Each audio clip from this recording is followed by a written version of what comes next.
Previous कई महीनों से मेरे पास मुख्तलिफ बहनों की तरफ से सवालात आ रहे थे। उसके अंदर से इम्पोर्टेंट टॉपिक जो थे वो कुर्ब क़यामत में होने वाले बड़े बड़े वाक़यात जो नबी अलैहिस्सलाम ने तालीम फरमाए हैं, उनमें से इम्पोर्टेंट टॉपिक जो था नुज़ूल मसीह, यानी कि नबी करीम हजरत ईसा अलैहिस्सलाम का नुज़ूल और दज्जाल का ज़हूर, और उसके साथ ही जुड़ा हुआ एक और टॉपिक है इमाम महदी रज़ी अल्लाह ताला अन्हो का नुज़ूल या ज़हूर। इस हवाले से सवालात आ रहे थे, तो इसको मैं खुद जानबूझकर डिले कर रही थी क्योंकि कुर्ब क़यामत में इन तीन हस्तियों के आने के ज़हूर होने के एतबार से मसलक परस्ती आड़े आ जाती है। असल चीज हमारे लिए सबसे ज्यादा क्रिटिकल टॉपिक जो होता है वो वही होता है जिसके अंदर हम अपने अलग अलग, यानी कि जिसका जो फिरका है, जो मसलक है, उसके ऊपर जब ज़र्ब पड़ती है, यानी कि उसके मुखालिफ जब बात होने लगती है, तो फिर सही कुरान और सुन्नत भी समझ में नहीं आता। यानी कि कुरान के अंदर से भी कोई चीज दलील के तौर पर बताई जाए, तब भी हम हमारे फिरके से जो मुखालफत वाली बात होगी उसको एक्सेप्ट करने के लिए हमारा दिल तैयार नहीं होता। हम अपने आप को मनवा नहीं पाते कि ये बात कैसे ठीक हो सकती है। हमने तो सारी बातों का मुताला करने के बाद अपने इस फिरके को अडॉप्ट किया था, अब हमारे फिरके के अंदर भी इस किस्म की कमजोरियां पाई जा रही हैं। तो इन वजूहात की बिना पर मैंने इन तीनों टॉपिक को डिले कर रखा था। फिर उसके बाद ईसा अलैहिस्सलाम का नुज़ूल और दज्जाल का ज़ुहूर, और फिर इन दोनों जात का, यानी कि एक तो है यसु मसीह ईसा अलैहिस्सलाम और एक है मसीह दज्जाल, यानी कि झूठा मसीह, झूठा मुश्किल कुशा। तो ये दोनों हस्तियां जो हैं ये एक दूसरे के साथ इनका बहुत अहम दुश्मनी का रिलेशन है, यूं कह लीजिए इस्लाम दुश्मनी का रिलेशन है, और दोनों का ज़ुहूर जो होगा वो बिल्कुल एंड में जाकर होने वाला है।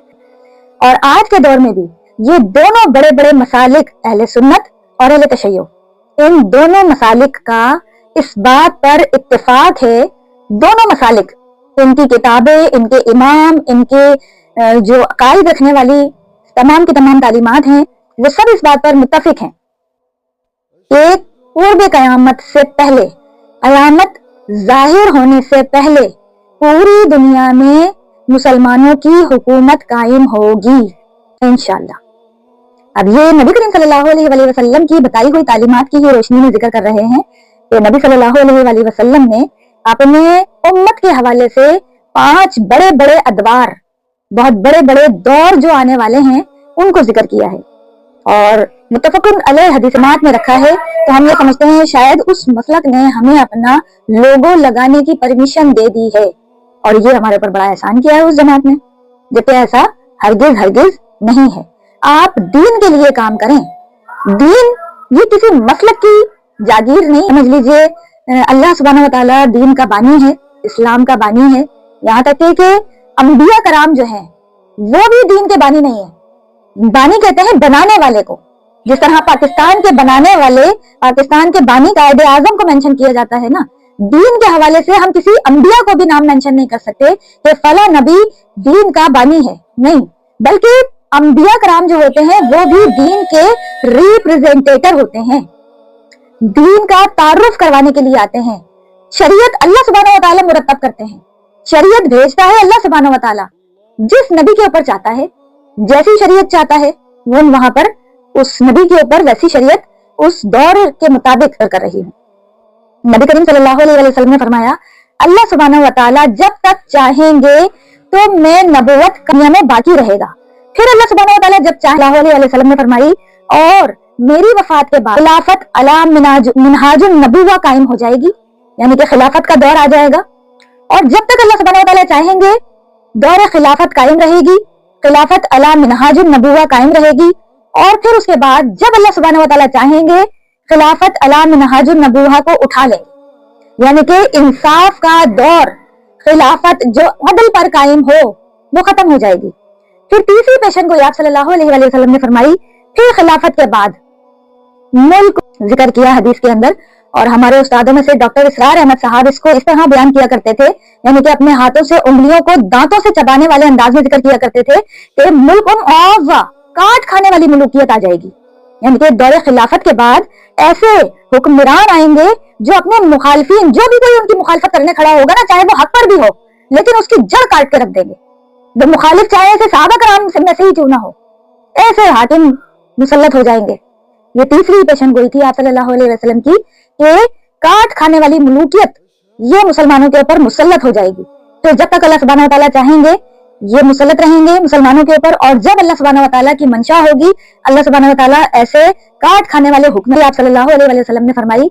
फिर इसके बाद जाबिर हुक्मरानों आया कि फिर ये जाबिर हुक्मरानों के बाद अल्लाह सुब्हानहू व तआला दोबारा से खिलाफत अला मिनहाजुन नबुवा कायम कर देंगे, यानी कि अब कुर्बे कयामत में दोबारा से खिलाफत अला मिनहाजुन नबुवा यानी कि अदल और इंसाफ की खिलाफत ये कायम हो जाएगी।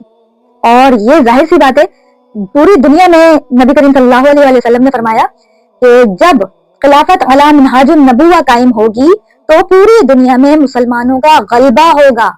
और अब तक के दौर में दुनिया में ये दौर नहीं देखा गया है कि पूरी ही दुनिया में मुसलमानों का गलबा हो, इस्लाम एज ए दीन गालिब आ जाए तमाम अदियान के ऊपर। अभी तक इस रुए जमीन पर ये दौर नहीं आया है।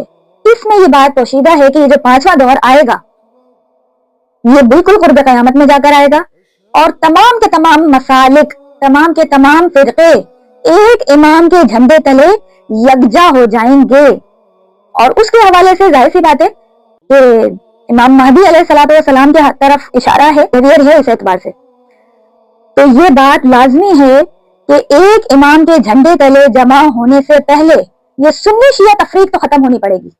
अदरवाइज क्या होगा, अगर इमाम मेहदी सुन्नियों के अंदर आ गए तो अहले तशय्युअ उसको नहीं मानेंगे, और इसी तरीके से अगर इमाम मेहदी शिया के अंदर आ गए तो सुन्नियों ने नहीं मानना है। ऐसा ही होने वाला है ना। तो फिर इस बात से पता चलता है कि इन दोनों मसालिक को मान जाने के लिए कि हाँ ये सही इमाम है इमाम महदी। इमाम महदी का मैं जरा सी डिफिनेशन बता दूं। इमाम कहते हैं जिसकी लीडरशिप के पीछे चला जाए। इमाम का मतलब हरगिज ये नहीं है कि आंखों पर पट्टी बांधकर उसके मुक्तदी बन जाओ। ऐसे मुकल्लिद बनना कोई इमाम की पैरवी नहीं है। भाई आंख नाक कान खोल कर दीन को समझना है। तो इमाम जिस तरीके से मस्जिद में इमामत करवाने वाले इमाम को भी इमाम कह दिया जाता है। इमाम लफ्ज से चिड़ नहीं होने चाहिए। ये जिक्र इसलिए कर रही हूँ कि अमूमन अहले हदीस हजरात की तरफ से इमाम लफ्ज किसी भी हस्ती की तरफ बोलने के लिए बहुत ज्यादा एहतियात बरती जाती है। अमूमन अहले हदीस हजरात के स्कूलों में की किताबें पढ़ा रहे होते हैं और उसके अंदर कभी इमाम का लफ्ज आ जाता है तो टीचर बच्चों को नसीहत कर रहे होते हैं कि आपने इस इमाम के लफ्ज को हटाकर यहाँ पर या तो सैयदा बोलना है, सैयदना बोलना है या फिर हजरत बोलना है। तो आप हजरत बोलें या इमाम बोलें या सैयदना बोलें, इसके नाम से लफ्जों से चिढ़ना नहीं चाहिए। और इसी तरीके से महदी का लफ्ज जो है ये महदी भी समझ लीजिए। महदी कहते हैं हिदायत याफ्ता को, जिसको अल्लाह सुब्हानहू व तआला ने हिदायत के लिए चुन लिया। तो बेहतरीन जात होगी वो जिसको अल्लाह सुब्हानहू व तआला खुद अपने दीन के लिए हिदायत के खातिर